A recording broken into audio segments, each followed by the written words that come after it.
Audio Jungle.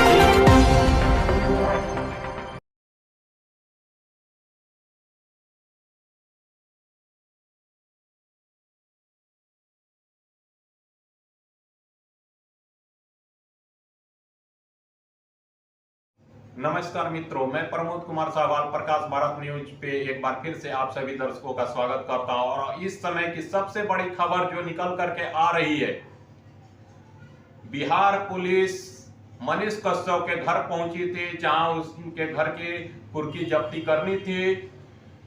आपको बता दें कि कल जो खबरें उड़ते उड़ते मिल रही थी कि मनीष कश्यप के सारे अकाउंट सील कर दिए गए हैं, इन खबरों की सत्यता का पुष्टि नहीं हो पाई है। लेकिन इस बात की खबर अभी स्पष्ट मिल रही है हमें कि मनीष कश्यप के घर कुर्की जब्ती के लिए पुलिस पहुंची थी, जिसके बाद मनीष कश्यप ने जगदीशपुर ओपी में जाकर के अपने आप को सिलेंडर कर दिया है, अपनी गिरफ्तारी दे दी है। अब देखना है कि भारतीय संविधान के अंतर्गत, कानून के अंतर्गत मनीष कश्यप को क्या क्या आरोप लगते हैं और उसका क्या उस पर निर्णय होता है। लेकिन आपको बता दें कि मनीष कश्यप एक ऐसा शख्स था जो बिहार ही नहीं बल्कि भारत भ्रमण के दौरान जगह जगहों पे भ्रष्टाचार को उजागर करने और बिहार में सबसे ज्यादा जो भ्रष्टाचार के मामले थे उसको उजागर करने का काम किया है। अब पर्सनली व्यक्तिगत तौर पर वो राजनीतिक शिकार किस तरह से हो रहे हैं या उनके पीछे राजनीति, उनकी मानसिकता क्या थी, ये तो आप दर्शकों के ऊपर मैं छोड़ता हूं। लेकिन बिहार की जो परिस्थिति है और इसको बदलने का जो प्रयास के अंतर्गत अगर देखा जाए तो मनीष कश्यप का योगदान को भूला नहीं जा सकता है। मैं समर्थन नहीं करता हूं उनका, लेकिन जिस तरीके से उन्होंने अपनी बात जो जोरदार आवाज के तरीके से रखना का प्रयास लगातार किया है मनीष कश्यप ने बिहार के मुद्दे पे, मैं इस बात से खुश हूं।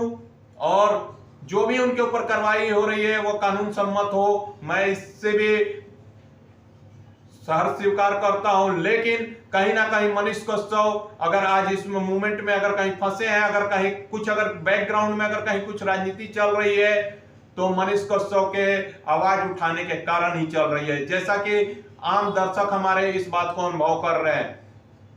मैं प्रमोद कुमार साहवाल प्रकाश भारत न्यूज पर एक बार फिर से आप लोगों को धन्यवाद देता हूं कि आप लोगों ने हमारी खबरों को देखा और इंपॉर्टेंस दिया। लगातार जो खबरें हैं आपको लेकर के हम आएंगे, चाहे वो राजनीति से हो, बिहार से जुड़ी हो, पूरे भारत से जुड़ी हो या किसी भी मुद्दे पे हो, हम आपको करंट अप टू डेट के साथ लगातार आप लोग के बीच में आएंगे और इन खबरों को हम लोग रखने का प्रयास करेंगे, ताकि आम जनता जो खबरों से महरूम रहती है, भ्रामक खबरों के पीछे जो दौड़ती है, उन खबरों से बचाव करते हुए आप दर्शकों के लिए हम लोग सच्ची और निष्ठापूर्ण खबरें लेकर के आएंगे।